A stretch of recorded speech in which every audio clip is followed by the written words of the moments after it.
Saludos, sean bienvenidos y bienvenidas a otra clase del curso de Electrónica 1. En la clase de hoy nos vamos a concentrar en resolver ejercicios de práctica sobre polarización de transistores BJT y transistores FET. Y vamos a comenzar con este primer ejercicio donde se nos da esta configuración incompleta hasta cierto punto, ¿verdad? Porque no nos están dando el circuito de colector, pero nos dicen que ese transistor tiene una beta de 100 y nos piden determinar el valor precisamente de esta corriente IX. Recuerden que IX en este caso pues es la corriente de colector del transistor, por lo tanto la corriente de colector no depende del circuito de colector, por eso es que el circuito no aparece. La corriente IX va a depender únicamente de la corriente de base, que a su vez depende del circuito de entrada que nosotros tengamos acá, que ese sí nos lo están dando. Vean que aquí abajo tenemos una fuente negativa de menos 18 volts. Entonces, para poder analizar este circuito, lo ideal sería primero escribirlo de una forma un poco más clara para poderlo entender mejor. Entonces eso es lo que vamos a hacer, vamos a redibujar el circuito y vamos a ver entonces cómo podemos calcular la corriente IX.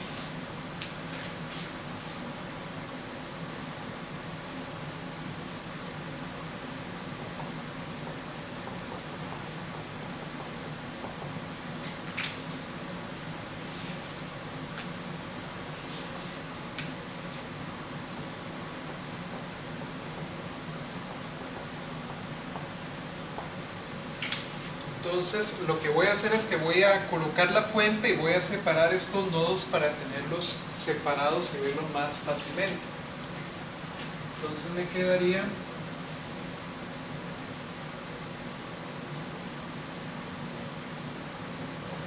la resistencia R1 aquí,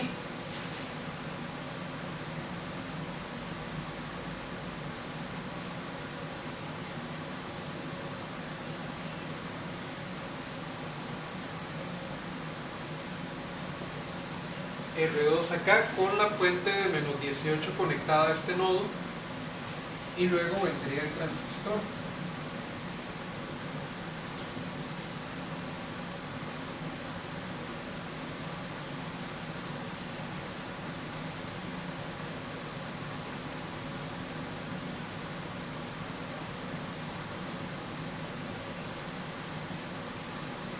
Nos quedaría de esa forma, ¿verdad? Ya separada la fuente y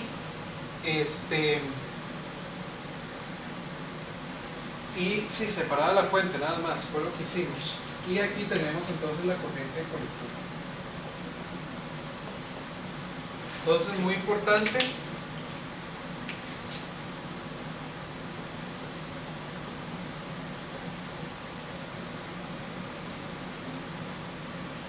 la corriente IX es la corriente de colector del circuito. La corriente de emisor la tendríamos ahí en esa dirección, ¿verdad? Siempre hacia afuera porque es un transistor NPN, perdón. Aquí tendríamos la tensión base emisor y aquí tendríamos la tensión colector emisor. La corriente de base es la que fluye por acá. Entonces, para nosotros poder encontrar la corriente IX necesitamos encontrar la corriente de colector, y para encontrar la corriente de colector necesitamos encontrar la corriente de base. Ahora, la corriente de base va a depender de este circuito de base emisor, por lo que entonces lo que podemos hacer, y como hemos hecho en otros casos, es simplificar esta parte de acá para poder obtener una única malla en la trayectoria base emisor que nos permite encontrar fácilmente la corriente de base. Entonces lo que vamos a hacer es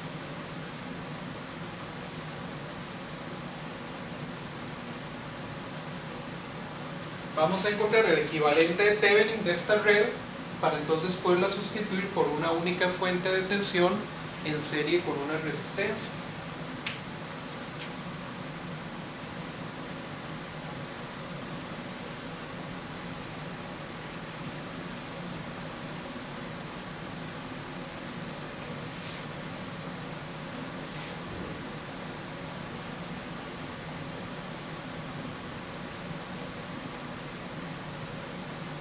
Entonces vamos a encontrar el equivalente de Thevenin.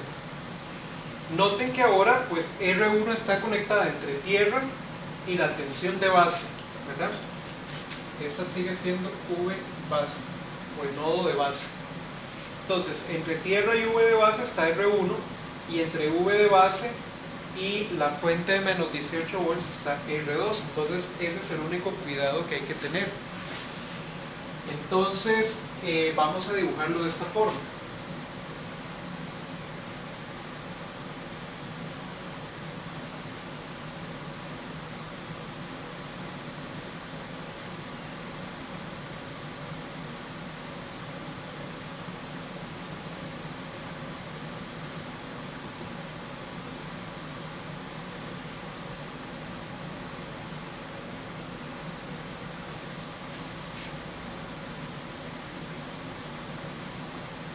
Entonces, V de Thevenin, ahora lo tenemos entre el nodo de base y tierra, y de este lado lo que tenemos son R1 y R2 conectadas de esa forma.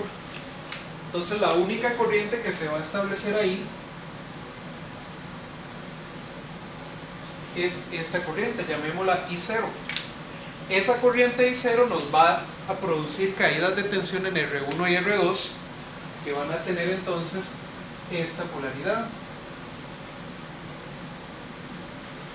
según la dirección de la corriente I0. Entonces, si nosotros encontramos I0, luego podríamos utilizar la trayectoria de la derecha para encontrar V de Thevenin.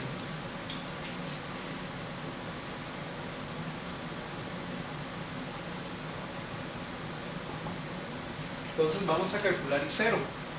I0 en la trayectoria de la izquierda la podemos encontrar aplicando LTK. Entonces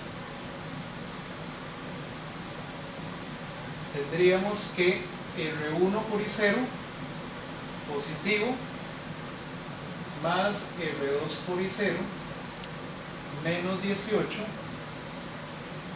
es igual a 0. ¿Ok? Recuerden que por R2 solo circula la corriente I0. Del otro lado el circuito está bien. ¿Ok? Entonces esto sería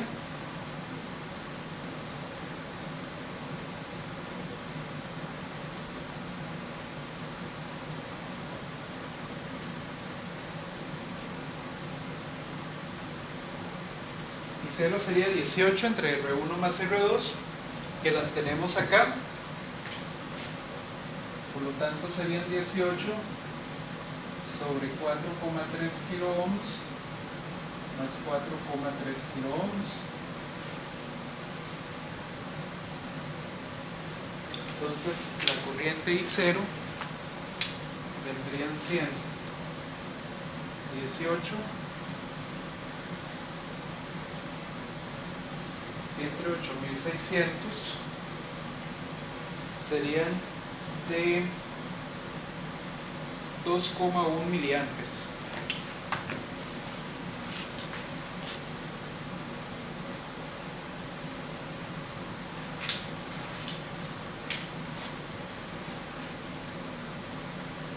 Esta sería la corriente I0. Ahora, con la corriente I0 nos vamos a ir a la otra trayectoria, la de la izquierda, y vamos a encontrar V de Thevenin.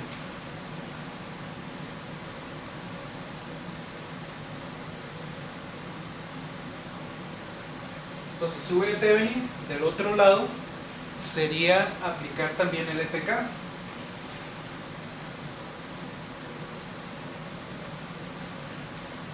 Y tendríamos que 18 menos R2 por I0 más V de Thevenin es igual a 0. Esa trayectoria de la izquierda, de la derecha. Entonces V de Thevenin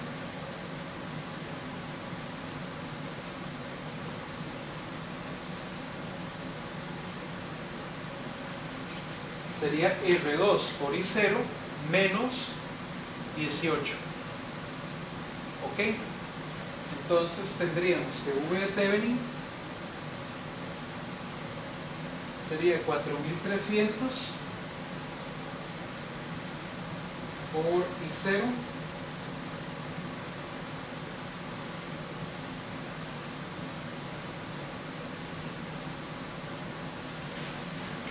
menos 18.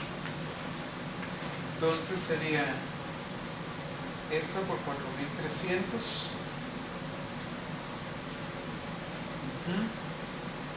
Menos 18. Me da de menos 9 volts.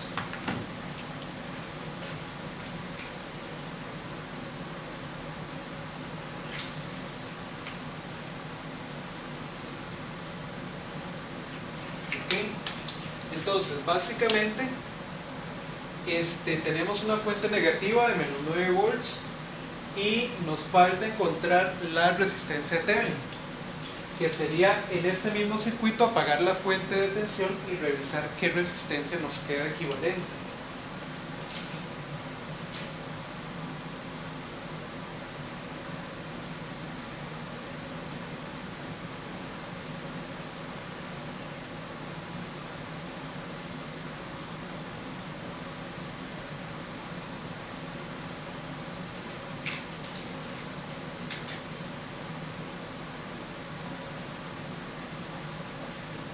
Entonces noten que si nosotros apagamos la fuente de menos 18 volts, nos va a quedar igual R1 en paralelo con R2 como resistencia de Thevenin.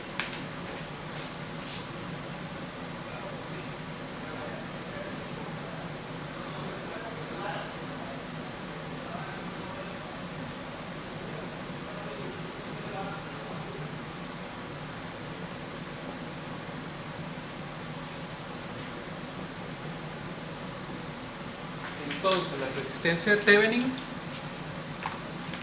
vendrían siendo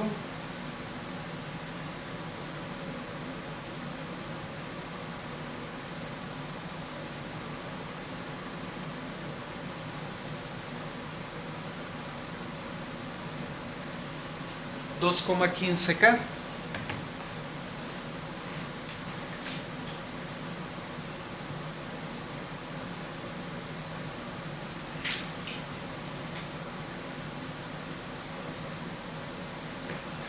Entonces ya tenemos la simplificación del circuito, por lo que entonces ya podemos reescribirlo de otra manera.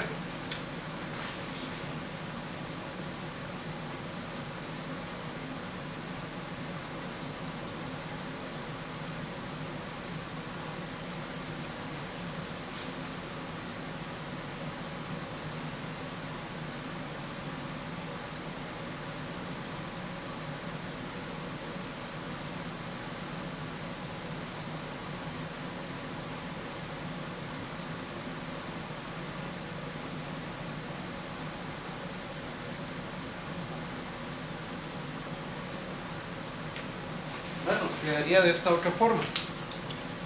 Ya nos queda pues obviamente mucho más fácil de analizar.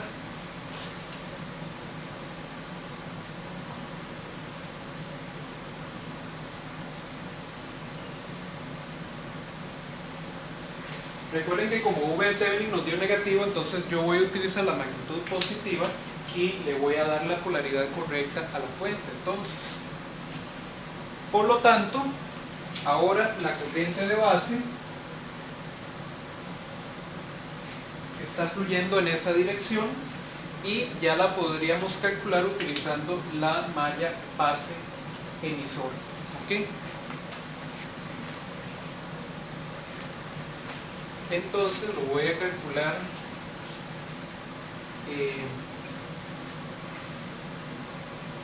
vamos a ver si me cabe allá.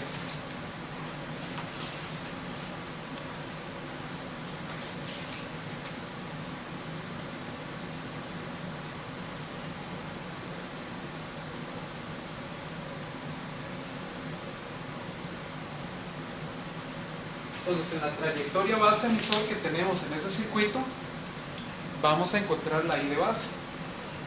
Entonces sería V Thevenin más R de Thevenin por la corriente de base más la tensión base emisor más RE por IE menos 18 igual a 0. Recuerden que la corriente de base me establece la tensión en R de Thevenin de esta polaridad y la corriente de emisor me establece la polaridad de la tensión en RE con esa polaridad. Perfecto, entonces vamos a transformar la corriente de emisor en corriente de base.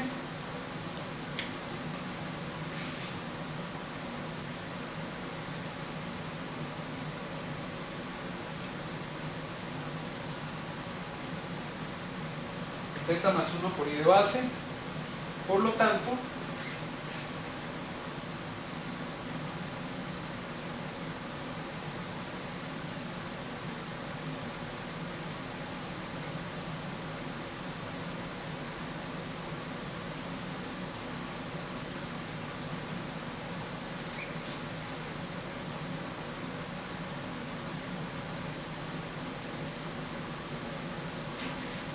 nos quedaría de esa forma, y la corriente de base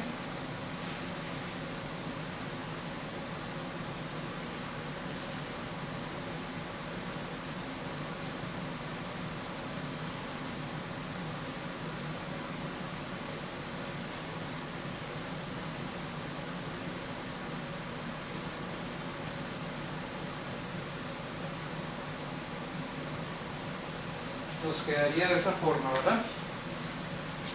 Entonces, continuando de este lado, la I de base sería 18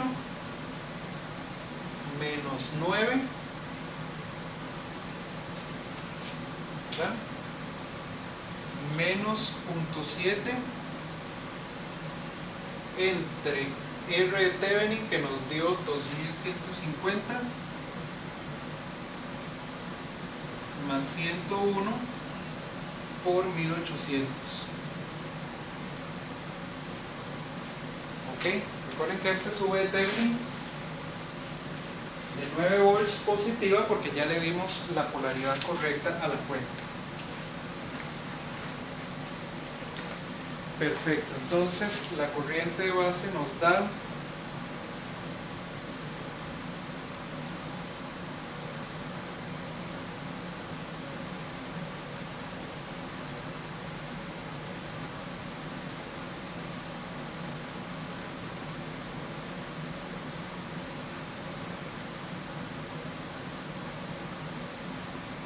45,12 microamperes.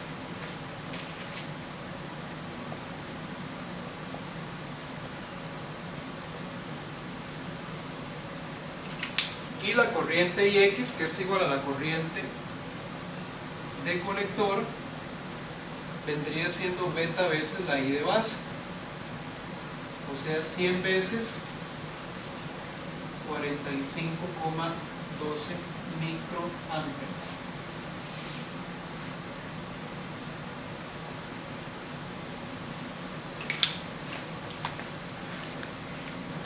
Entonces este valor multiplicado por beta, que beta es de 100, nos da 4,51 miliamperes.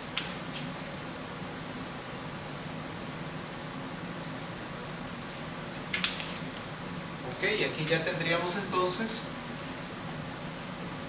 la corriente IX, que es la solución del ejercicio. Recuerden que esta corriente IX únicamente depende de la corriente de base. Por lo tanto, únicamente necesitamos analizar el circuito de base emisor para poder resolver el ejercicio.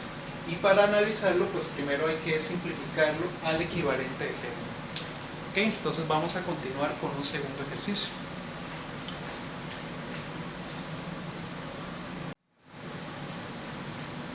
Ok, veamos este otro ejercicio que está acá, que en realidad es el número 2.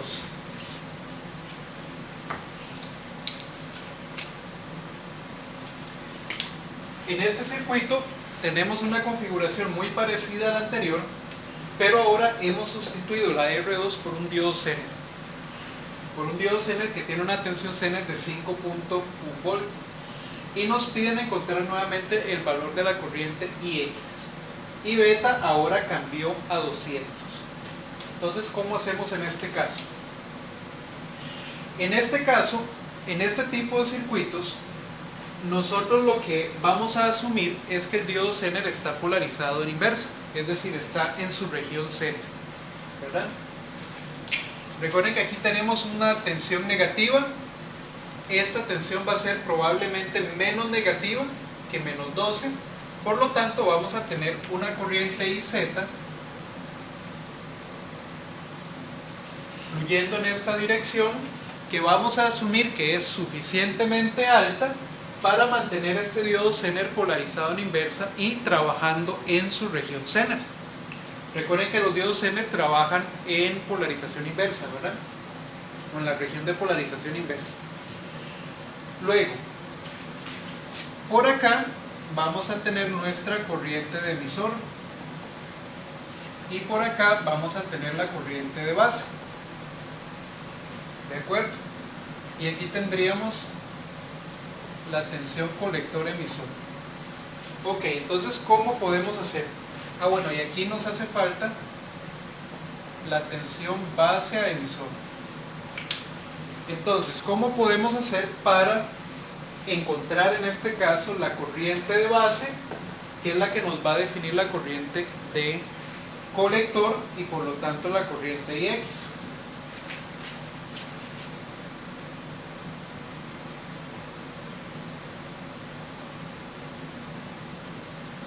Nuevamente la corriente IX es igual a la corriente de colector.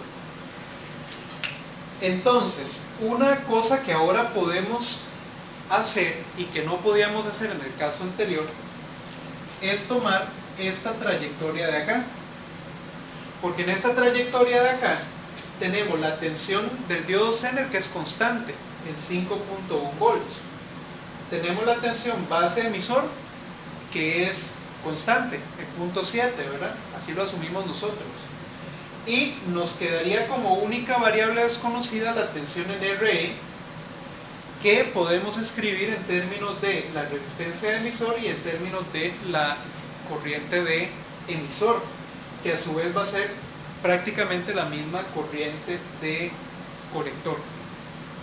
Ok, entonces recuerden que acá lo primero es asumir que el diodo Zener está operando en la región Zener.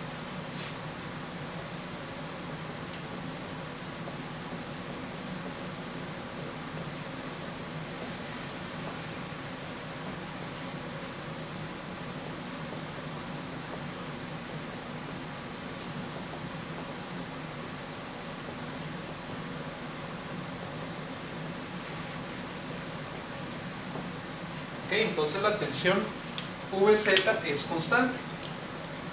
Ahora vamos a analizar la trayectoria que yo voy a definir en 1. Dada la dirección de la corriente de emisor, yo puedo tener acá la polaridad de la tensión en la resistencia de emisor.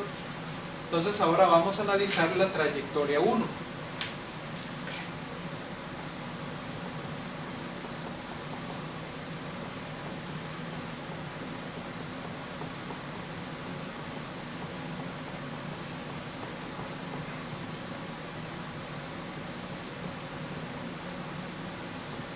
Y aplicamos entonces LTK en esta trayectoria. Recuerden que la tensión Zener es una tensión positiva de cátodo a ánodo, ¿verdad? Porque él trabaja en polarización inversa. Entonces es muy importante definir la polaridad de su tensión. Entonces, ¿qué tendríamos? Partiendo de este punto, yo podría decir que tengo menos Vz más la tensión base a emisor más la resistencia de emisor por la corriente de emisor, que es la caída de tensión en RE, y eso es igual a 0. Vean que en este caso no tuvimos que incluir a VE, porque estamos recorriendo esta trayectoria nada más. Si ustedes hubieran separado el nodo y hubieran separado la fuente, se hubieran topado con que de un lado hubieran tenido que restar y del otro lado hubieran tenido que sumar a VE. Entonces también se hubiera cancelado. Yo en este caso estoy siguiendo esta trayectoria, por lo tanto esta fuente está fuera de esa trayectoria, por lo tanto no la considero en mi ecuación. Entonces, ¿a qué me va a quedar igual? RE por IE. me va a quedar igual a Vz menos V base emisor.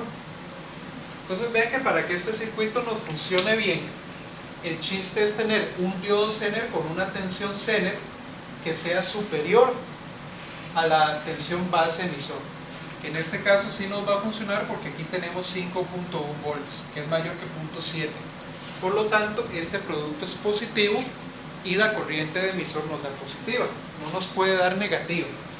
En un transistor la corriente de emisor no puede cambiar su dirección, ni tampoco la corriente de colector, ni tampoco la corriente de base. Entonces, si les damos las direcciones correspondientes, nos tienen que dar siempre positivas. Ok, entonces, la I de emisor sería Vz menos V base emisor entre R de emisor. Tenemos todos los datos, podemos calcular esa corriente. I de emisor sería 5,1 menos 0.7 entre 1200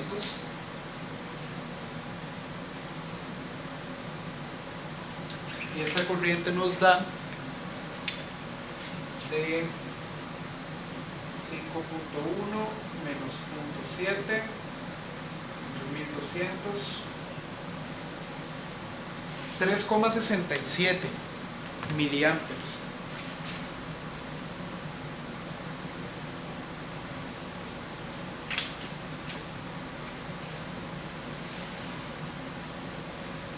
Y si nosotros realizamos el análisis aproximado, decimos que la corriente IX es igual a la corriente de colector, la cual es aproximadamente igual a la corriente de emisor. Por lo tanto,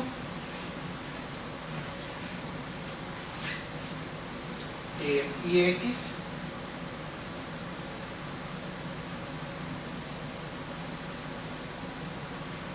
tiene que ser igual a 3,67 miliamperes.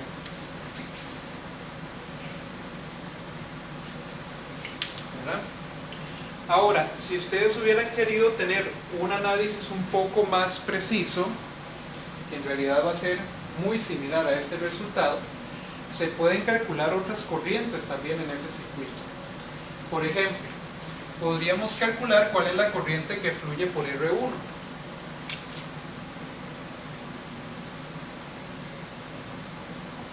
Yo voy a llamar I por R1. ¿Cómo haríamos para calcular la corriente que fluye por R1 en ese circuito?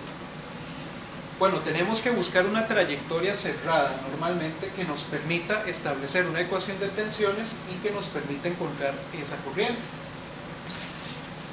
Yo ahora sí, para calcular I por R1, podría colocar la fuente de tensión acá.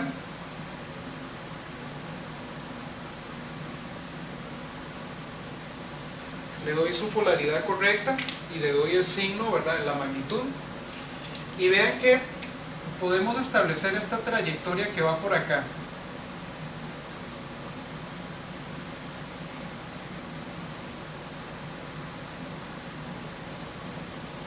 Esa es una trayectoria válida.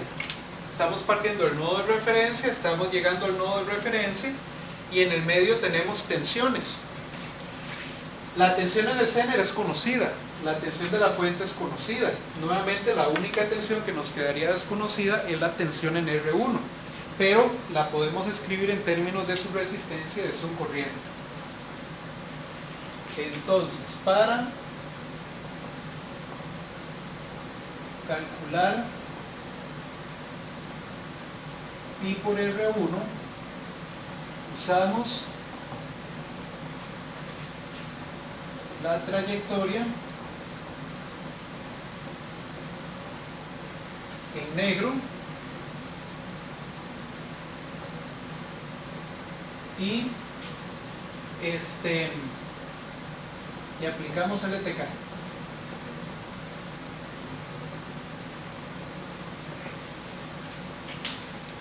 ¿Cuánto nos daría entonces? Sería, si la corriente que fluye por R1 tiene esta dirección, la polaridad de la tensión debería de ser esta.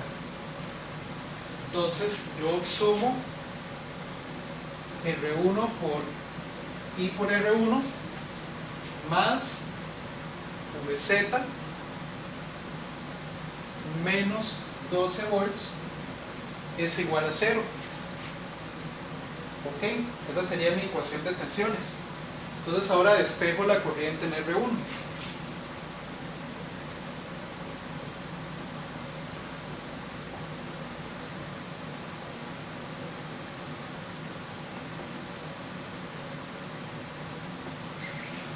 Y aquí la tendríamos. Sustituyendo los valores, sería 12 menos 5,1 entre 1500.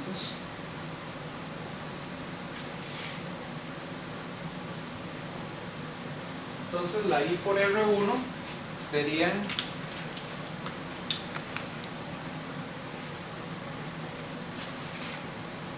12 menos 5,1 entre 1500. 4,6 miliamperes.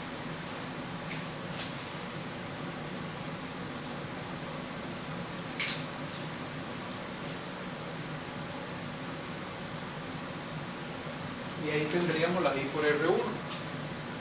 Entonces vean que sin necesidad de simplificar el circuito, ya pudimos encontrar las corrientes que fluyen por el emisor y la corriente que fluye por I por R1.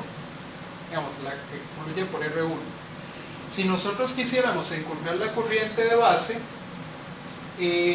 tendríamos que utilizar el valor de beta con la corriente de colector, ¿verdad? Porque si nosotros aplicamos ley de corrientes de Kirchhoff en este nodo, ocuparíamos la corriente que está fluyendo por el Zener, que no la tenemos, ¿verdad? Entonces tendríamos que recurrir a los demás valores para poder encontrar la corriente de base. Y ya con la corriente de base sí se podría encontrar la corriente que fluye por el Zener. Entonces se puede decir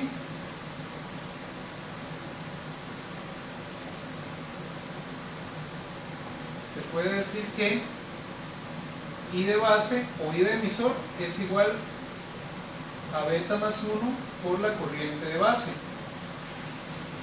Entonces la corriente de base sería igual a la corriente de emisor entre beta más 1, y beta nos lo están dando. Entonces la corriente de emisor es de 3,67 miliamperes dividida entre 201 nos daría la corriente de base.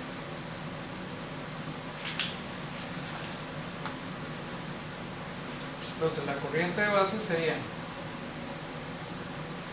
367 miliamperes entre 201, 18,26 microamperes.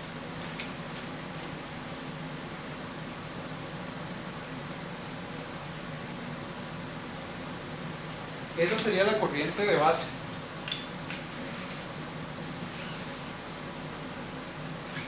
Y ahora con la corriente de base y con la corriente que fluye por R1 podríamos encontrar el valor de la corriente del Zener.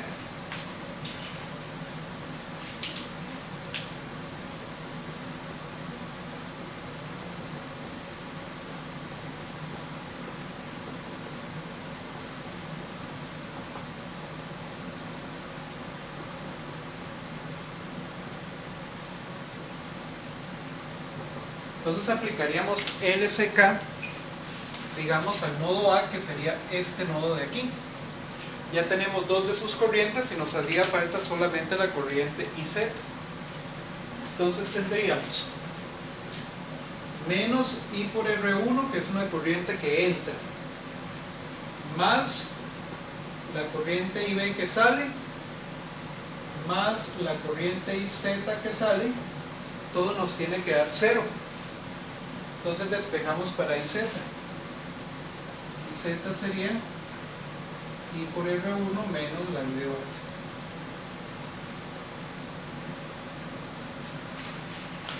Entonces la I por R1 nos dio 4,6 miliamperes. y la corriente de base 18,26 microamperes.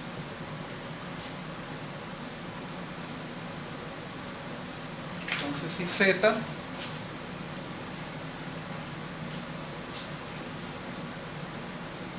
nos va a dar prácticamente la corriente y por R1. Sí, 4,58 miliamperes.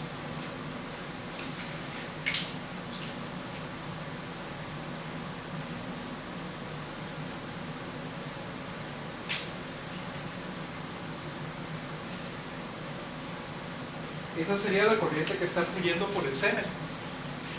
Y esa corriente de 4,58 miliamperes normalmente es suficiente para mantener al diodo Zener trabajando en su región Zener. Recuerden que normalmente la IZK de los diodos Zener andaba por el orden de 1 miliamper, ¿verdad? Por ahí. De tal manera que nuestra suposición inicial, pues ya comprobamos que es efectivamente correcta. Y ya encontramos también la corriente IX, que únicamente depende del circuito de base a emisor. Ok, entonces vean pues el análisis que se puede realizar también cuando tenemos diodos Zener. Normalmente los diodos Zener en el circuito nos facilitan las cosas porque su tensión se puede asumir que es constante. Se puede asumir que el diodo Zener está operando en su región Zener, por lo tanto la tensión entre sus terminales es VZ. Y a partir de ahí pues se puede realizar todo el resto de los cálculos. ¿Ok? Entonces este sería el segundo ejercicio. Vamos a hacer otro más.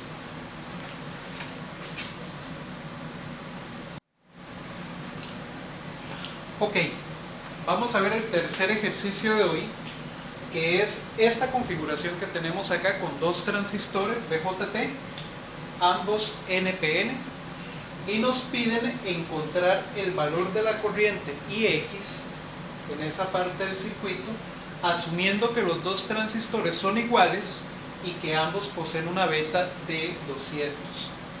Esta es una configuración bien interesante en la que vamos a explorar cómo se podría manejar el hecho de tener dos transistores ahí. Ok, entonces vamos a comenzar por definir algunas cuestiones importantes. Vamos a decir que este transistor es Q1 y que este transistor es Q2. Ok, entonces en ambos casos aquí vamos a tener la corriente de emisor de Q1, aquí vamos a tener la corriente de emisor del transistor Q2. Aquí tendríamos la tensión base a emisor del transistor Q1 y aquí tendríamos la tensión base a emisor del transistor Q2.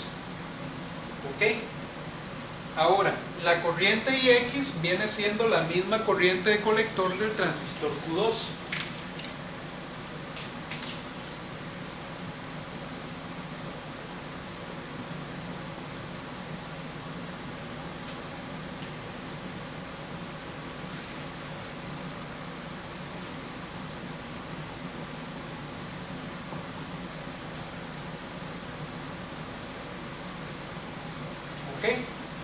Entonces, si nosotros pudiéramos encontrar la corriente de colector del transistor Q2, tendríamos el valor de la corriente IX.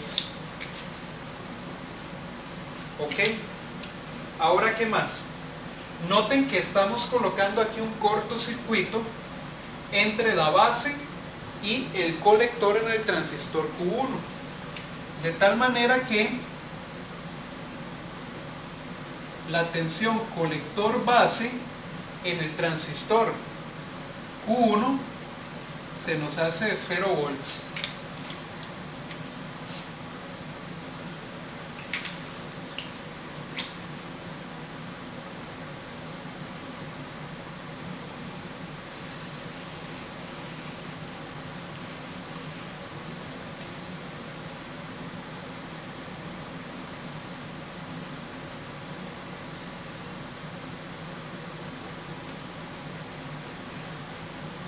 Ojo que la tensión colector base únicamente es 0 volts en Q1, ¿verdad? La tensión colector base en el transistor Q2 no sabemos cuánto es todavía, porque aquí no hay cortocircuito. Luego, la corriente de colector de Q1 es la corriente que fluye por acá, pero no necesariamente es la misma corriente que fluye por R1, y ya vamos a ver por qué. Ok, yo voy a tener acá la corriente de base 1, que es la corriente de base de Q1, y voy a tener por acá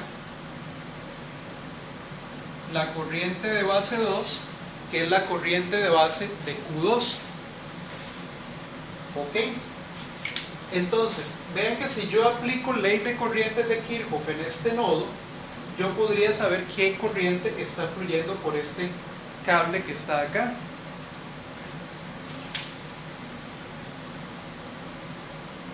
Digamos que por este cable va a circular la corriente I0. Entonces, y llamémosle a este nodo el nodo A.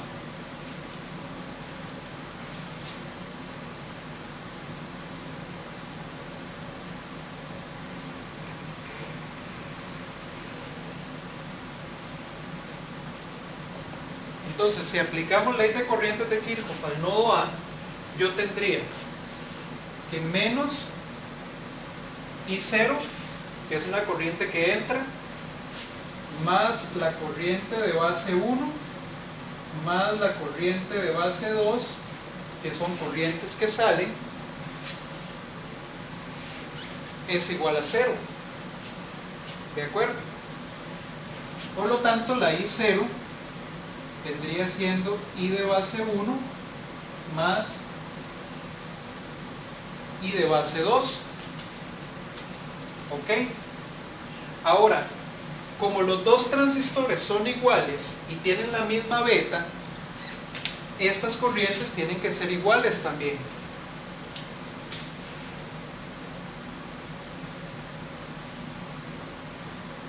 Digamos 2 veces I de base 1.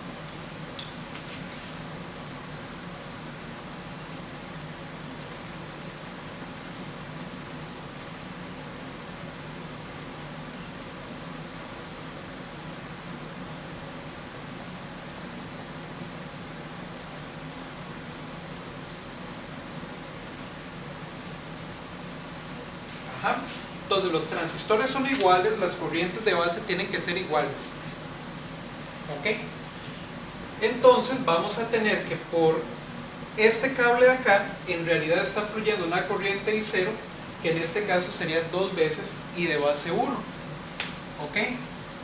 Entonces, vean lo que podemos hacer. Ya con estas dos corrientes podríamos encontrar la corriente que fluye por R1. Llamémosla I por R1.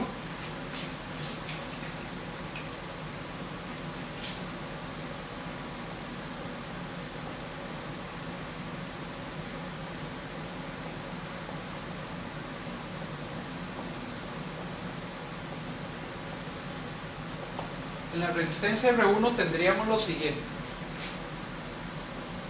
La corriente por R1 sería igual a la corriente IC del transistor 1 más la corriente I0, ¿verdad? Eso sería aplicando ley de corrientes de Kirchhoff al nodo B.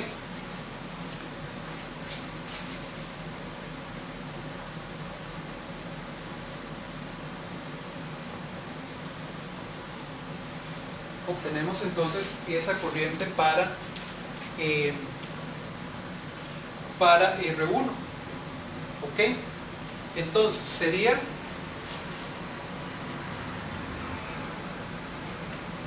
la I de colector 1 más 2 veces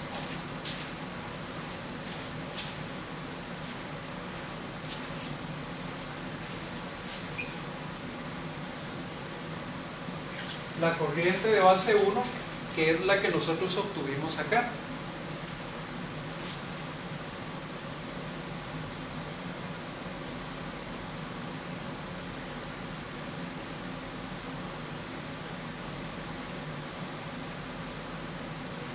Y recuerden que la corriente de base 1 sería la corriente de colector 1 dividida entre beta.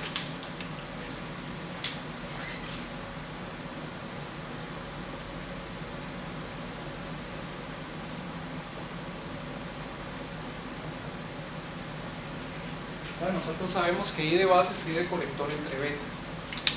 Por lo tanto, la corriente en R1 sería igual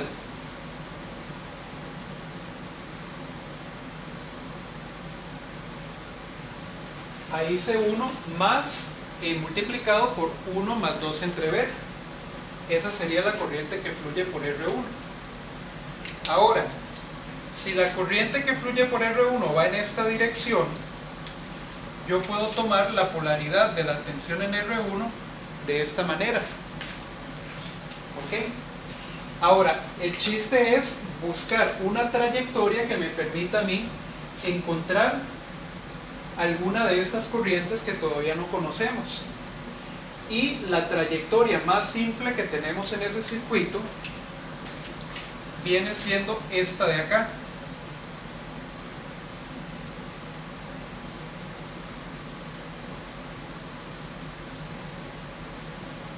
¿Por qué es la más simple? Porque es la que me vincula únicamente tensiones conocidas o tensiones que dependen de una única variable. Vean que la tensión en R1 depende solamente de R1, que es conocida, y de la corriente por R1, que ya la tenemos en función de la corriente de colector 1. Luego, pasamos por este corto y entramos por la unión base-emisor, que también es conocida, en Q1, que es de 0.7.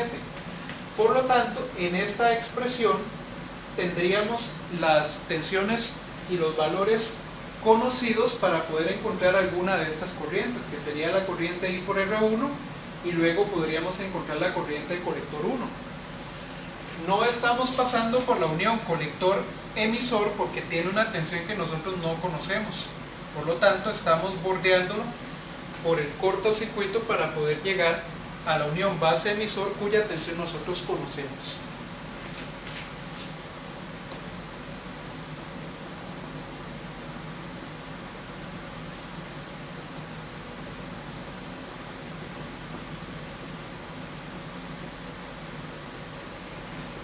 Entonces, si nosotros analizamos la trayectoria que está en negro y aplicamos ley de tensiones de Kirchhoff, nosotros vamos a encontrar lo siguiente. Podemos reemplazar la fuente de 18 volts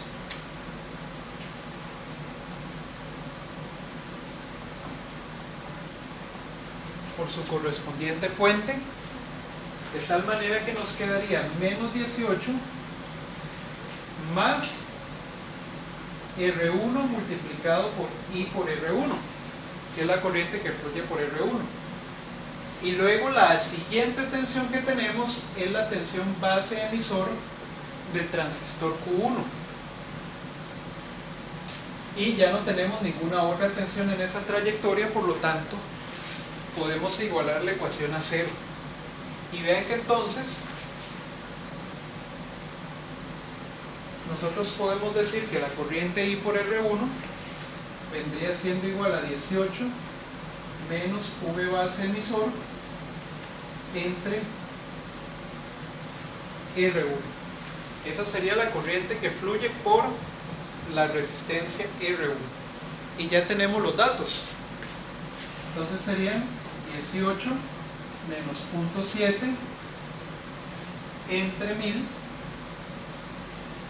Y esa sería la corriente que fluye por R1. Entonces la corriente que fluye por R1 vendrían siendo 17.3 volts entre 1000, o sea 17.3 miliamperes.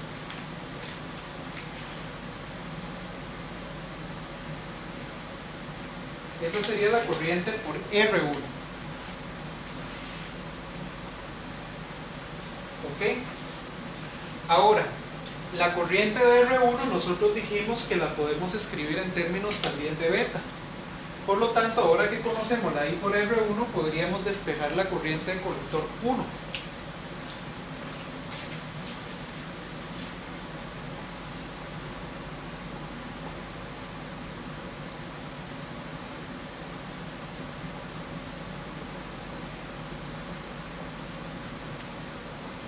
Despejamos la corriente de colector 1.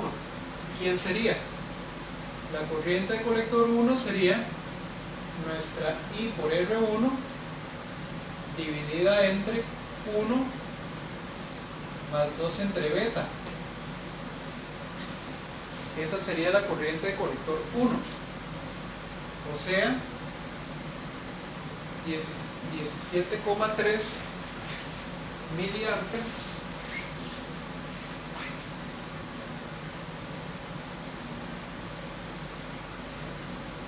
dividida entre 1 más 2 entre 200. O sea, nos va a dar ligeramente más pequeño. Vamos a ver si es cierto. Sería 0.00173 entre 1 más 2 entre 200.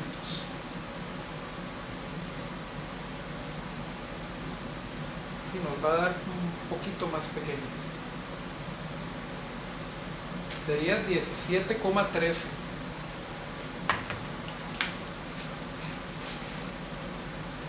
La IC1 serían 17,13 miliamperes. Claro, porque la corriente de colector 1 es la corriente de R1 menos la corriente I0, ¿verdad? Entonces ya ahí podríamos calcular I0, o podríamos calcular directamente la corriente de base 1 dividiendo este valor entre beta. ¿Ok? Entonces, en este caso podemos encontrar I0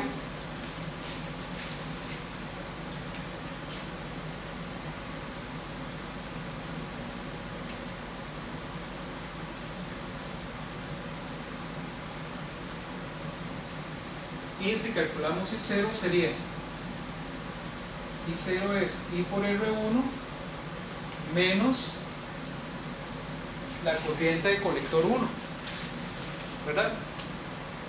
Ok, entonces I0 serían 17,3 miliamperes menos 17,13 miliamperes, por lo que entonces la corriente I0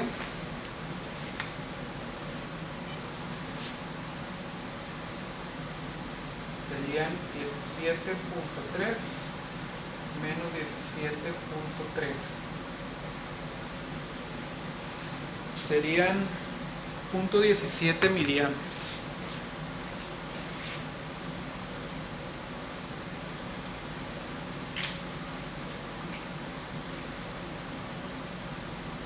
Y esa corriente dividida entre 2 nos da las corrientes de base, ¿verdad? Porque lo habíamos dicho acá.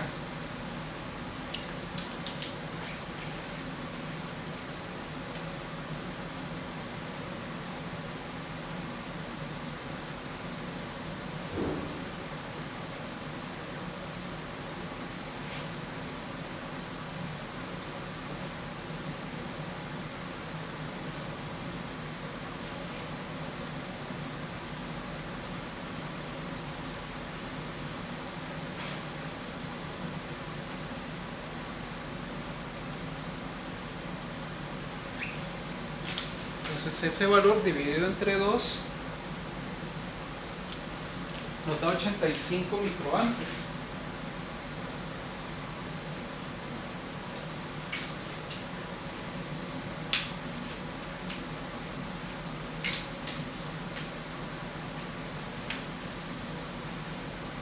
Y esa sería la corriente de base, o las corrientes de base. Entonces, en esta configuración, donde tenemos corrientes de base iguales para los dos transistores que son iguales, ya encontramos la corriente de base que alimenta a ambos transistores, dado el circuito que tenemos a la izquierda. Por lo tanto, la corriente IX tiene que ser beta veces la corriente de base 2, y si la corriente de base 2 es aquella que tenemos allá, entonces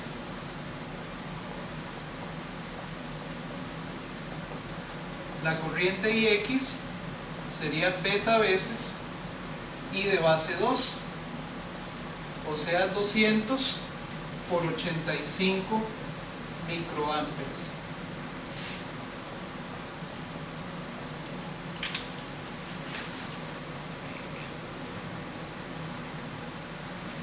Que son 17 miliamperes. Vamos a ver.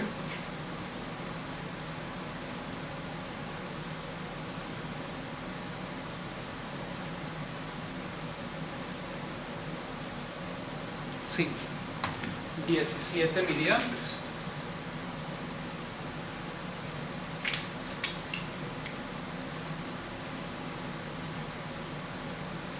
Entonces, esta sería la corriente IX que nos piden en el ejercicio.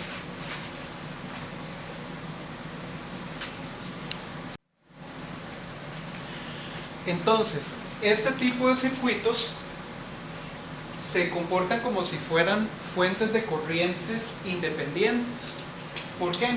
Porque esta corriente IX, noten que no depende de R2, ni depende de la tensión que nosotros le estemos aplicando a R2. Dependen únicamente del circuito de la izquierda, porque el circuito de la izquierda es el que define la corriente de base para ambos transistores, dado el cortocircuito que nosotros tenemos aquí en el medio. Entonces, lo que le permite a la sección izquierda controlar la sección derecha es este cortocircuito que tenemos entre el colector y la base en Q1.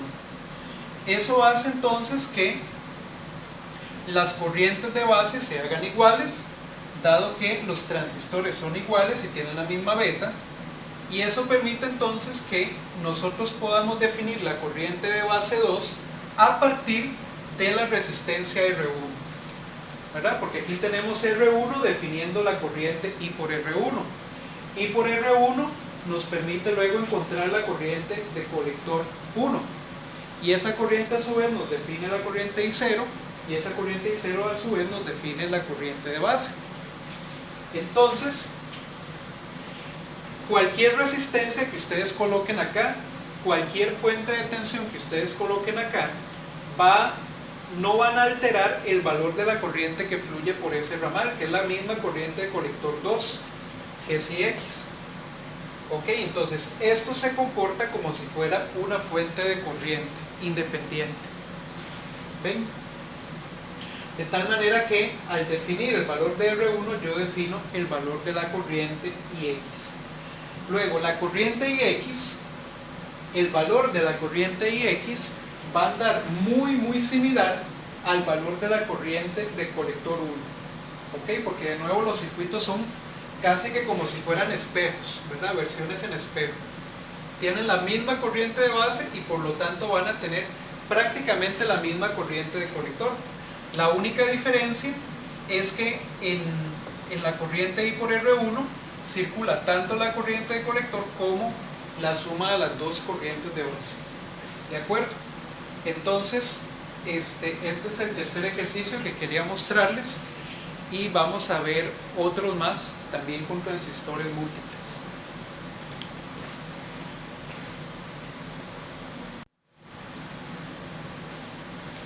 Ok, veamos el ejercicio 4 de la práctica de hoy, donde tenemos esa configuración que está ahí. Tenemos dos transistores, un transistor Q1 y un transistor Q2.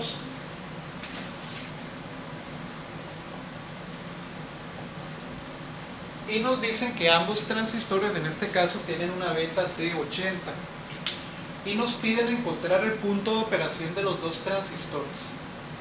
¿Ok? Entonces vamos a empezar a marcar las tensiones y las corrientes que nosotros conocemos. Por aquí estaría fluyendo la corriente de base 1. Por aquí estaría fluyendo la corriente de base 2. Luego por acá tendríamos la corriente de colector 1. Y por acá tendríamos la corriente de colector 2. Luego, por aquí fluye la corriente de emisor 1, por este pedacito de acá, ¿verdad? Y por acá está fluyendo la corriente de emisor 2. Aquí tendríamos la tensión base a emisor del transistor 1 y aquí tendríamos la tensión base a emisor del transistor 2. Por la configuración en la que están conectados esos dos transistores, es evidente que en este caso las corrientes de base no van a ser iguales, ¿verdad? ¿Por qué no van a ser iguales? Porque vean que la corriente de base 2 proviene de la corriente de emisor 1.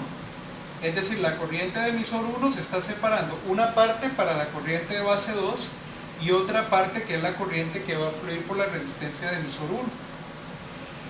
Y esta corriente de emisor es beta veces más 1 esta corriente de base.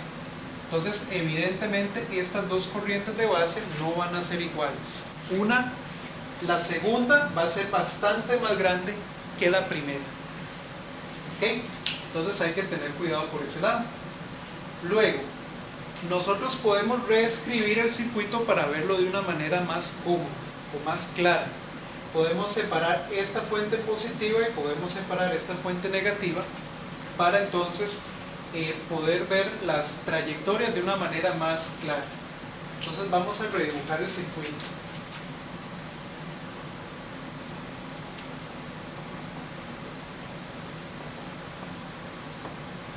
Si lo redibujamos nos va a quedar de esta manera.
¿Ok? Quedaría de esa forma, ¿verdad? Ya separadas las fuentes. Recuerden que aquí tenemos entonces tensión base emisor y aquí tenemos tensión base emisor. ¿Ok?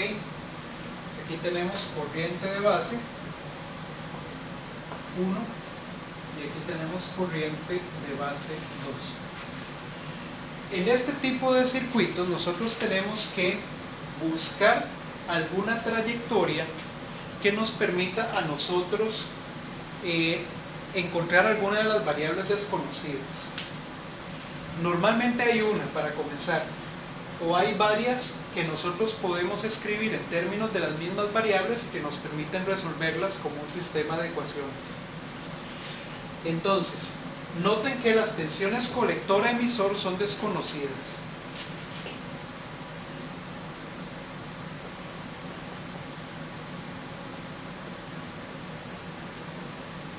Las tensiones colector-emisor en los dos transistores son desconocidas.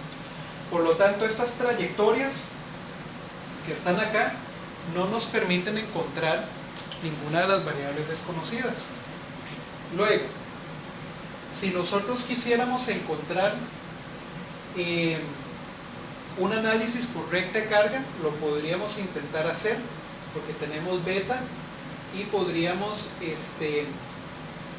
utilizar el análisis por recta carga, en cuyo caso tendríamos que trazar dos y tendríamos que encontrar las tensiones de base en ambos casos, que a su vez van a la tensión de base del transistor 2 va a depender del estado del transistor 1. Entonces esa es una forma. Otra forma, como les decía, es tratar de buscar una trayectoria cerrada que nos permita encontrar alguna de las variables desconocidas.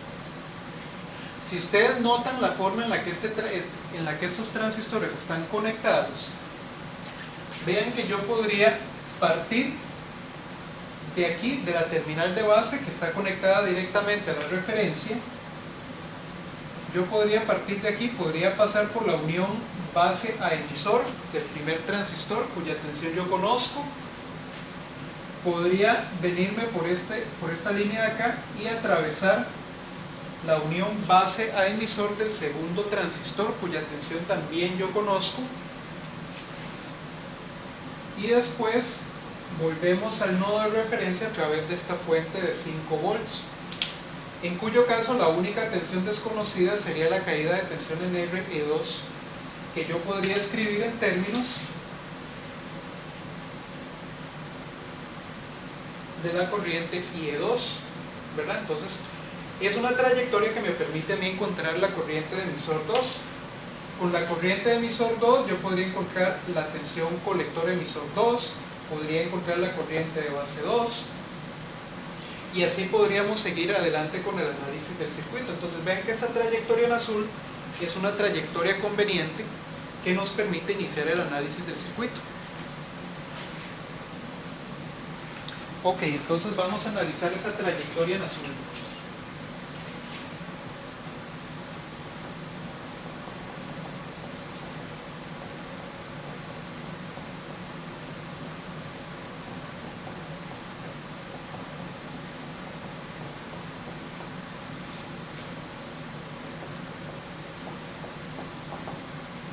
Y aplicamos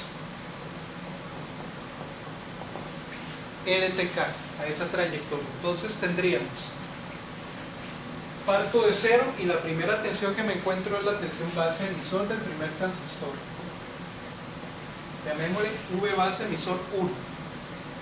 Luego seguimos y me topo la segunda tensión base emisor, que es la del transistor 2. Seguimos adelante y, dada la dirección de la corriente IE2,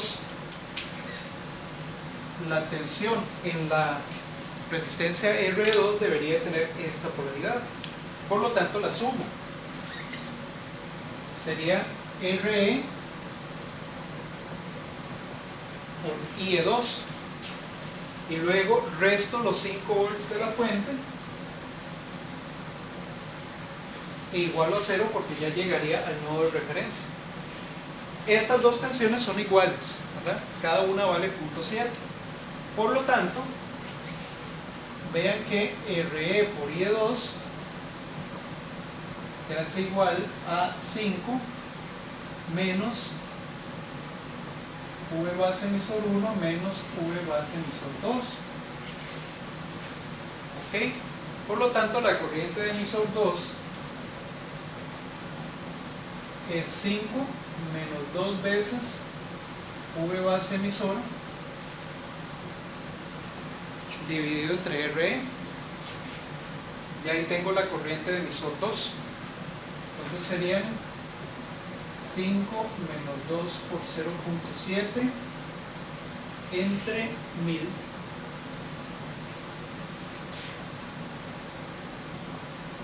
Y ahí tendríamos la corriente de emisor 2. Sería entonces 5 menos 1.4 entre 1000 3,6 miliamperes.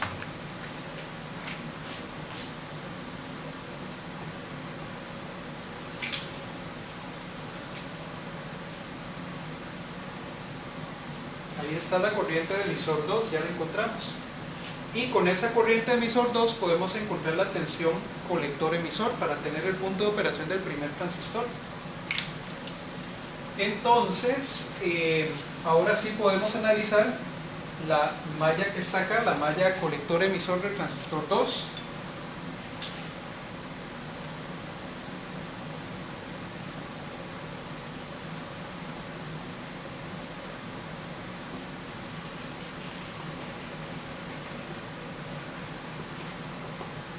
En esa malla colector-emisor de Q2 tendríamos que menos 5 más la tensión colector-emisor de Q2, ¿verdad? Vamos por este lado. Luego más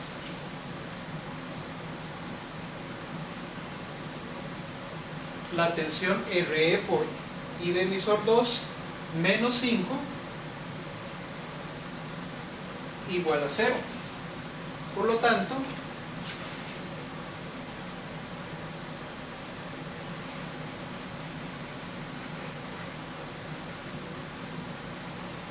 la tensión colector-emisor del segundo transistor nos quedaría expresada de esa manera.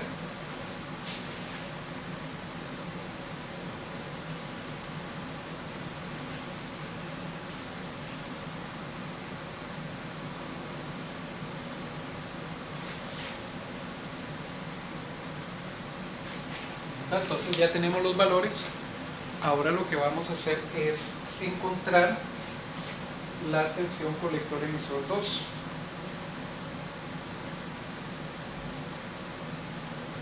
Y nos da de 6,4 volts.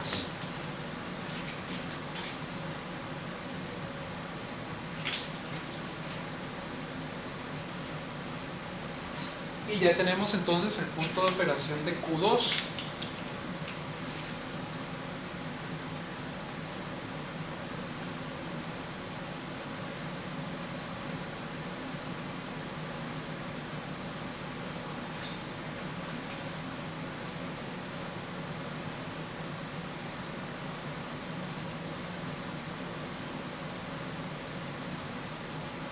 Sería el punto formado por 6,4 volts en la tensión colector-emisor y 3,6 miliamperes en la corriente de colector, ¿verdad?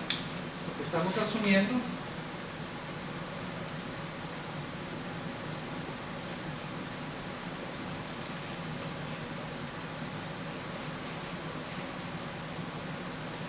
que la corriente de colector 2 es aproximadamente igual a la corriente de emisor 2. Por lo tanto, entonces la corriente colector del punto Q sería esa que tenemos ahí.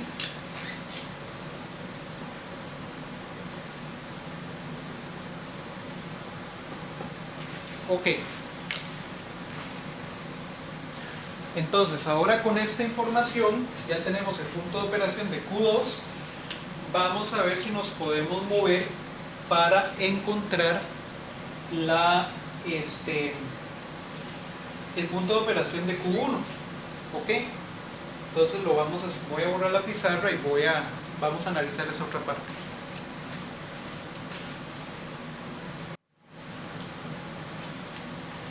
Perfecto, entonces vean que ya me traje para acá el punto de operación de Q2. Ahora revisemos de nuevo el circuito y veamos qué más podemos encontrar. Vean que con el punto de operación de Q2 podríamos encontrar la corriente de base 2. ¿Ok? Pero como no conocemos la corriente de emisor 1 ni conocemos la corriente que está fluyendo por la resistencia de emisor 1, pues la corriente de base 2 no nos está ayudando de mucho. ¿Verdad? Recuerden que por esta resistencia R2 va a fluir la corriente de base, va a fluir la corriente de emisor 1 menos la corriente de base 2. Pero como no tenemos esa corriente de emisor todavía, no podríamos encontrar tampoco esta otra corriente de acá. Entonces tenemos que buscar otra alternativa. Vean que esta tensión ya es conocida, ¿verdad? Esta tensión es conocida. la corriente por R2 es conocida también. Entonces yo podría modificar esta trayectoria, que fue la que usamos al inicio, podría modificarla y podría tomar esta otra. A ver qué les parece.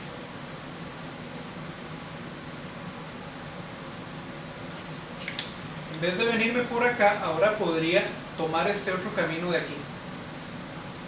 Ahora estoy partiendo de tierra y estoy volviendo a tierra. Es una trayectoria cerrada válida.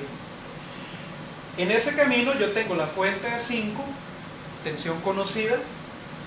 Tengo la tensión colector emisor 1 que no conozco. Luego tengo esta tensión base emisor que es conocida. Y esta tensión ya es conocida porque conozco la corriente de emisor 2. Y obviamente la fuente es conocida. Entonces vean que en esta trayectoria nueva en azul, la única tensión desconocida sería la tensión colector emisor 1, que es parte del punto Q del Q1. Por lo tanto me sirve analizar esa trayectoria. Entonces vamos a analizar esa trayectoria.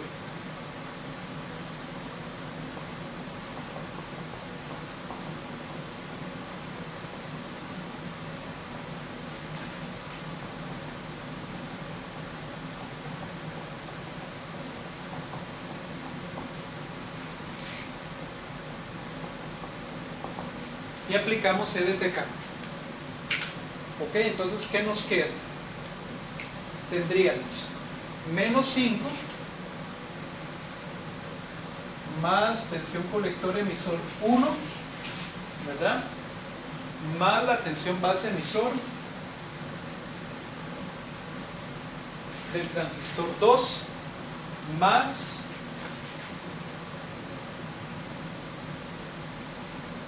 la caída de tensión en RE, que es RE por IE2, menos 5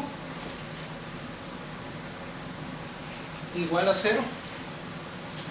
Y ya ahí la tendríamos, ¿verdad? Entonces, la tensión colector emisor 1 sería igual a 10 menos la tensión base emisor 2 menos RE por IE2. Y ya ahí está la tensión colector emisor, porque todo lo demás que tengo a la derecha lo conozco. Entonces esa tensión colector emisor 1 sería 10 menos 0.7 menos 1000 por 3,6 miliamperes. Recuerden que estamos asumiendo que la corriente de emisor es aproximadamente igual a la de colector, ¿verdad? Listo, entonces tensión colector emisor 1 ya la tendríamos y sería de 10, 0.7 negativo,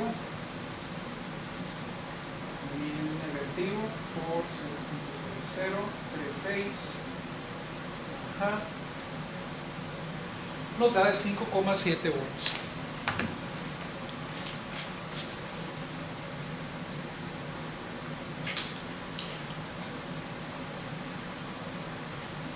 Y esta es entonces la tensión colector emisor del transistor 1. O sea, ya tenemos la mitad del punto 1 de Q1 encontrado. Ok. ¿Qué nos facilita esa tensión que ahora ya conocemos? Vamos a ver. Todavía no nos permite conocer la corriente de base 1, ni nos permite conocer la corriente de emisor 1 o la corriente de colector 1. Todavía no tenemos esa información. Sin embargo, esta tensión que ya ahora es conocida nos permite alterar nuevamente la trayectoria en azul para encontrar algo más. Ya esta parte de acá la analizamos. Ya esta parte de acá la analizamos también. Entonces yo ahora podría modificar la trayectoria en azul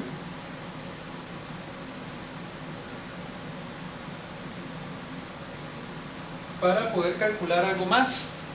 Vean que ahora en vez de venirme por acá, yo podría continuar con la trayectoria en azul hacia este otro ramal que tenemos aquí. ¿Cuál es la ventaja? Bueno, que ahora en esta trayectoria en azul ya tenemos esta tensión, tenemos esta tensión, tenemos la fuente de aquí abajo y nos faltaría únicamente encontrar la tensión en la resistencia de emisor 1. ¿Qué tendría entonces esta polaridad? Ok, y supongamos que por aquí fluye la corriente IX, ¿verdad? La corriente que fluye por la resistencia de emisor 1. No es la corriente de emisor 1, ¿verdad? Porque la corriente de emisor 1 va a ser IX más IB2, va a ser ligeramente más alta. Ok, entonces vean que con esta trayectoria en azul yo podría encontrar IX, porque ahora esta es la única tensión desconocida. Entonces vamos a analizar esa trayectoria.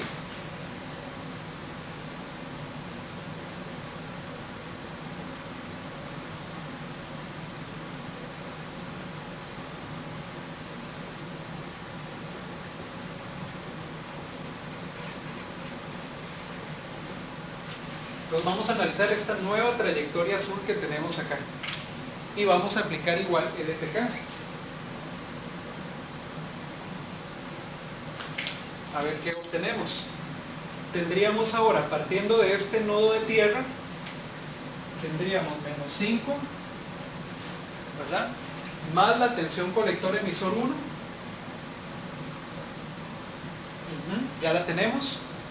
Ahora bajamos por este nodo de acá y encontraríamos la tensión RE1 multiplicada por IX, ¿verdad? Que es la corriente que dijimos que fluye por esta resistencia.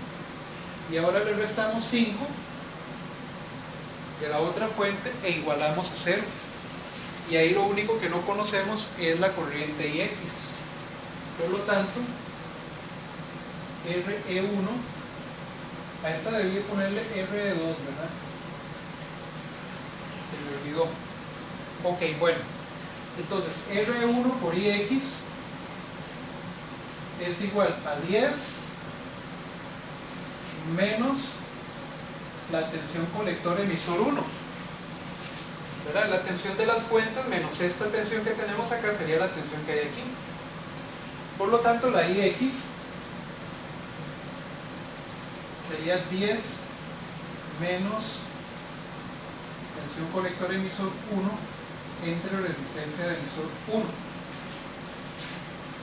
Por supuesto, la tensión colector emisor 1 nos dio un valor menor a 10, ¿verdad? De lo contrario, si esta tensión hubiera sido mayor que 10, ahí ya nos da un sinónimo de problemas, porque la IX se supone que tiene que ir hacia abajo, ¿verdad? La corriente de emisor 1 no puede cambiar de dirección. Ok, entonces tenemos acá 10 menos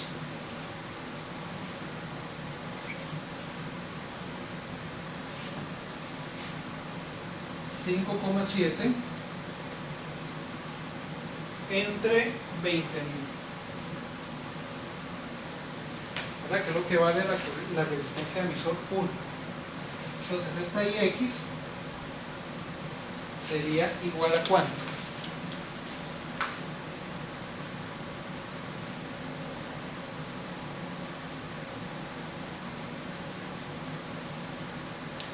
Sería de 215 microamperes.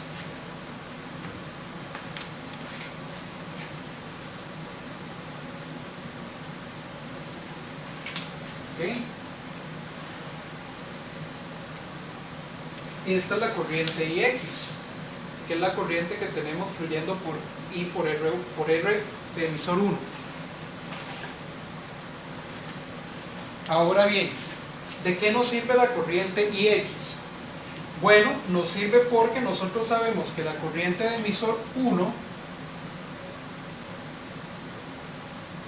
es la suma de IX más la corriente de base 2, ¿verdad? Si nosotros analizamos el nodo, llamémosle a este nodo el nodo A. En el nodo A nosotros tenemos esas tres corrientes. Ya tenemos la IX, ya tenemos la corriente de base 2 y nada más nos faltaría encontrar la corriente de emisor 1. Y esa corriente de emisor 1 va a ser muy parecida a la corriente de colector 1, que es la otra parte del punto Q que nos hace falta. Entonces vamos a analizar el nodo A.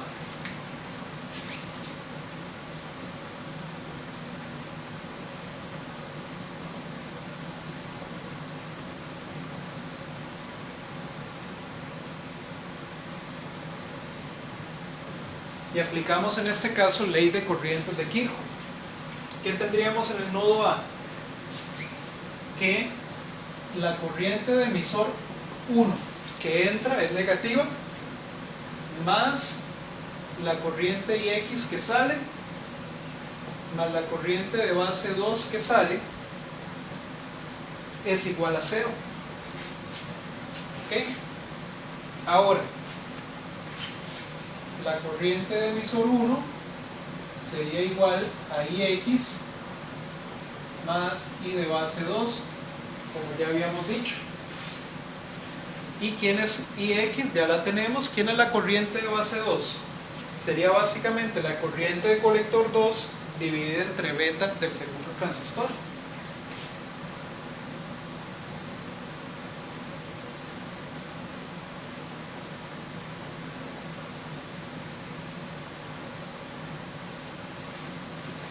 Digamos entre beta 2, pero la beta la misma para los dos transistores.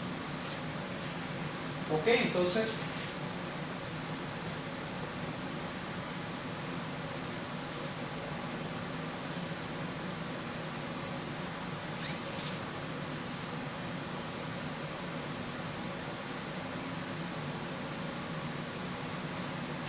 tenemos beta, que es 80, tenemos corriente de colector 2 y tenemos corriente IX. Entonces vean que ya tendríamos quién es la corriente de colector 1.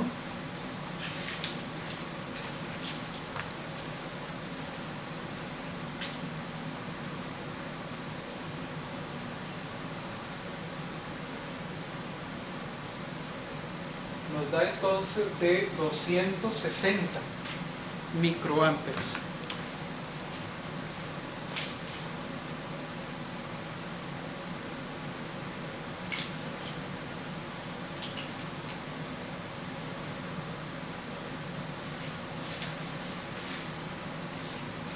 Y esa corriente de emisor 1 vendría siendo prácticamente la misma corriente de colector 1.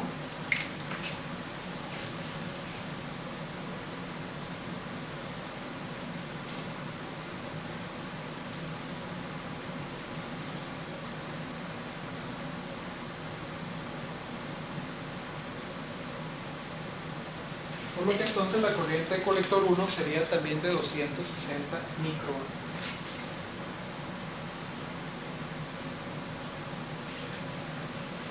Ok, entonces ya tenemos el punto Q para el segundo transistor.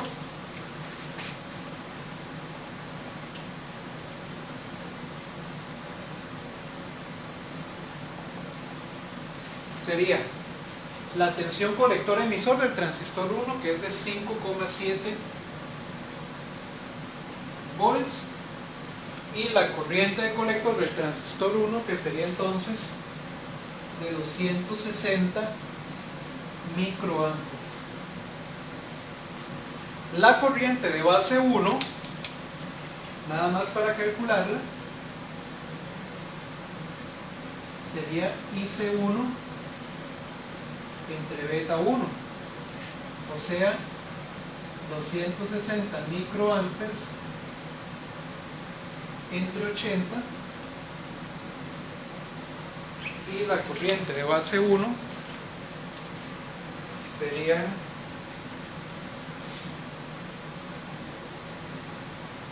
3,25 microamperes.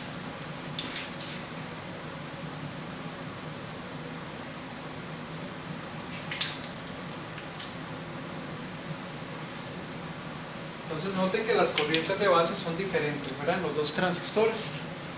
Y esta configuración nos permite transformar una corriente de base de entrada en el primer transistor de 3,25 microamperes, la transformamos en una corriente de 3,6 miliamperes en el colector del segundo transistor. O sea, en realidad tenemos una ganancia de corriente mucho más alta cuando tenemos dos transistores conectados de esta forma. Pero entonces vean que en este ejercicio pues se trata de aplicar ley de tensiones de Kirchhoff, ley de corrientes de Kirchhoff, y de analizar todas las posibles trayectorias que nosotros tengamos en ese circuito.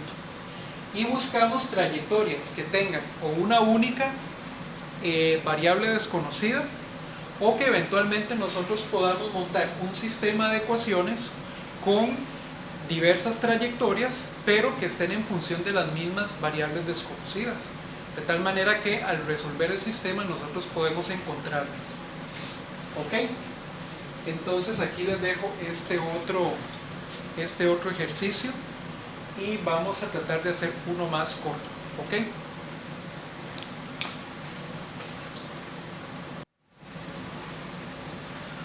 Ok, de acuerdo. El último ejercicio que vamos a resolver hoy es este que está acá, que en realidad es el 5.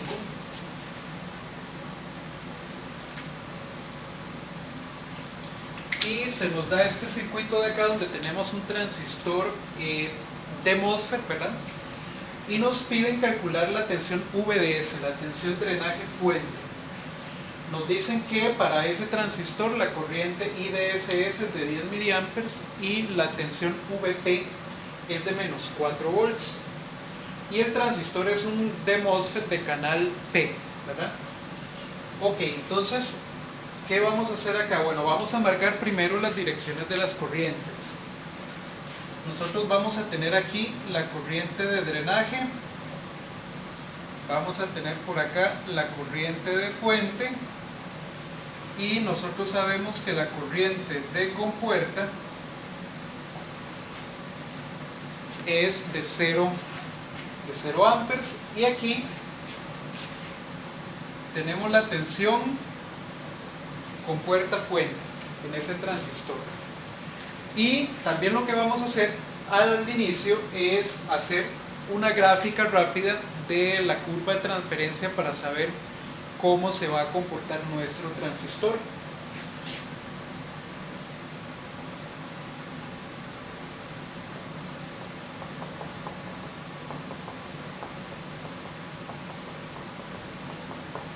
Entonces, inicialmente tenemos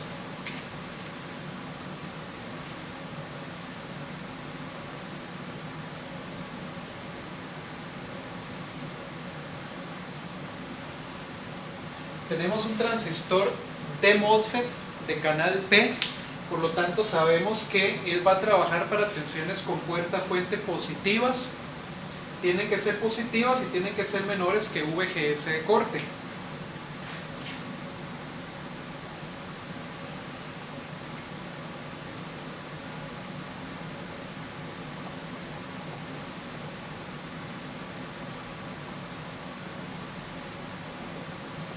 Entonces tendríamos algo similar a esto.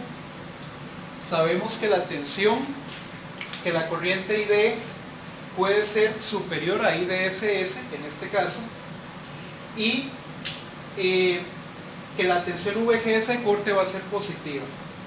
Lo que nosotros tenemos es la tensión de estrangulamiento, ¿verdad? Que es entonces la tensión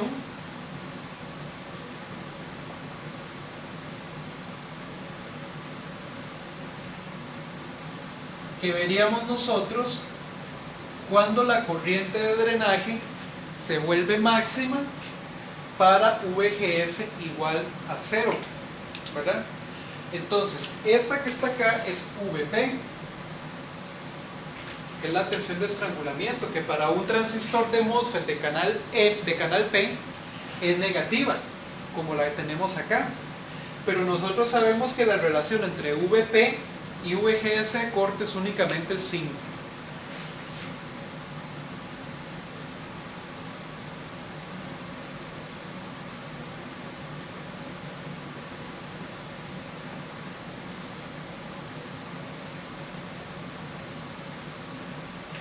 ¿Ok?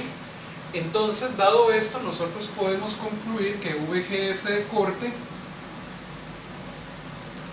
es igual a menos VP, o sea, menos 4, o sea, nuestro VGS de corte tiene que ser 4 volts positivos. Ok, y esto es 0, ¿verdad? Entonces ya tenemos VGS de corte, tenemos la forma que va a tener la curva de transferencia en este caso, y lo único que nos queda es analizar el circuito. Noten lo siguiente en este circuito.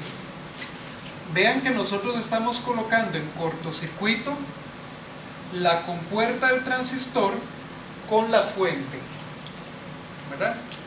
Esta es la compuerta y esta es la fuente. Por lo tanto, estamos colocando en cortocircuito la compuerta con la fuente, por lo tanto, estamos forzando a la tensión VGS a ser 0, ¿verdad?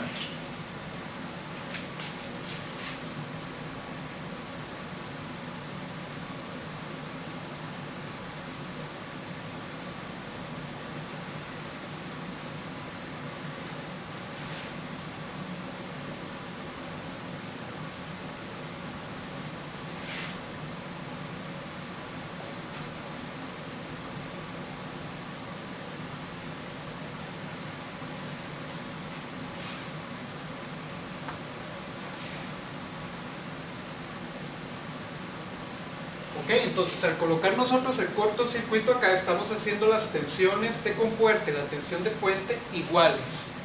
Ok, por lo tanto VGS, que es igual a VG menos VS, se nos hace de 0 volts. Y aquí viene un detalle conceptual importante. ¿Qué ocurre en el transistor de MOSFET cuando nosotros le aplicamos una tensión VGS de 0 volts? Nos venimos nuevamente a la curva. Cuando VGS se hace de 0, la corriente en el transistor alcanza IDSS.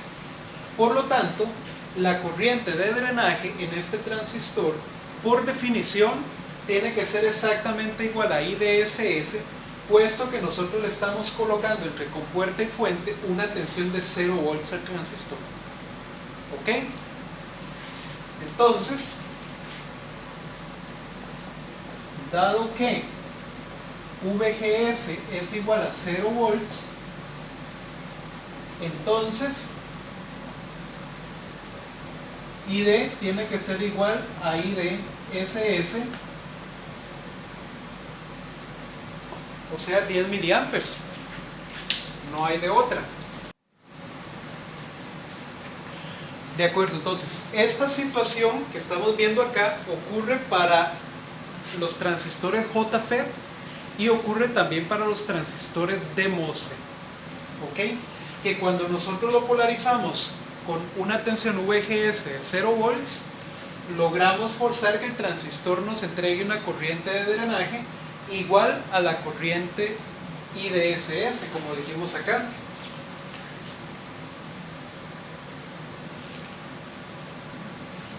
Ok, entonces esta conclusión es observando la curva de transferencia del transistor.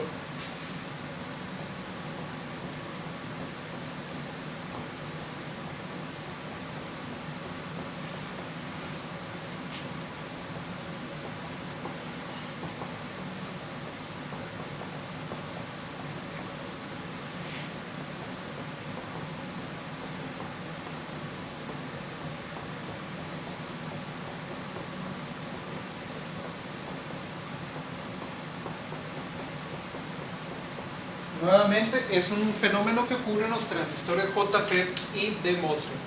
En el transistor eMOSFET ocurriría algo diferente, ¿verdad? Si nosotros lo polarizamos con 0 volts entre compuerta y fuente, esa tensión va a ser menor que la tensión VGS de umbral. Por lo tanto, dada la forma de la curva característica de los eMOSFET, el transistor en ese caso estaría apagado. Pero los transistores de MOSFET o JFET, más bien al polarizarlos con VGS de 0 volts, logramos producir una corriente de drenaje IDSS. ¿De acuerdo?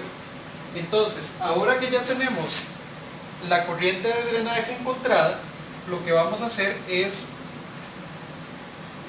analizar la malla drenaje fuente.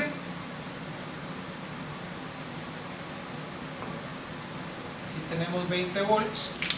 Dada la dirección de la corriente ID, sabemos que esta sería la polaridad de la tensión en RD. Por lo tanto, ya podemos analizar esta trayectoria para poder encontrar la tensión VDS.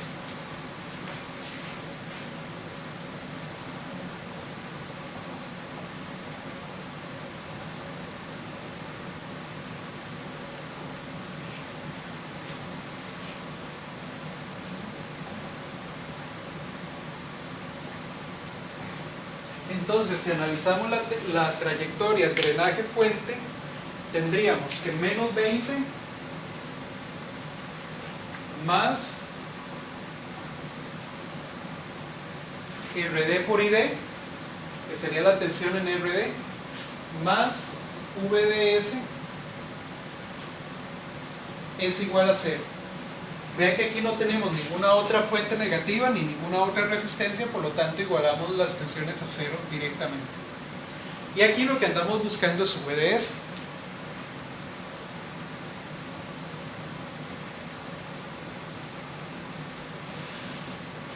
Nos quedaría 20 menos RD por ID. Entonces, conociendo ya esos valores,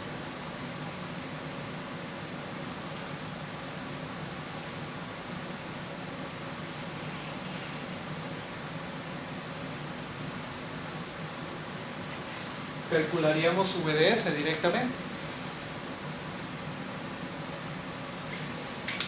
VDS en este caso serían 20.500 por 10 miliamperes, 5 volts.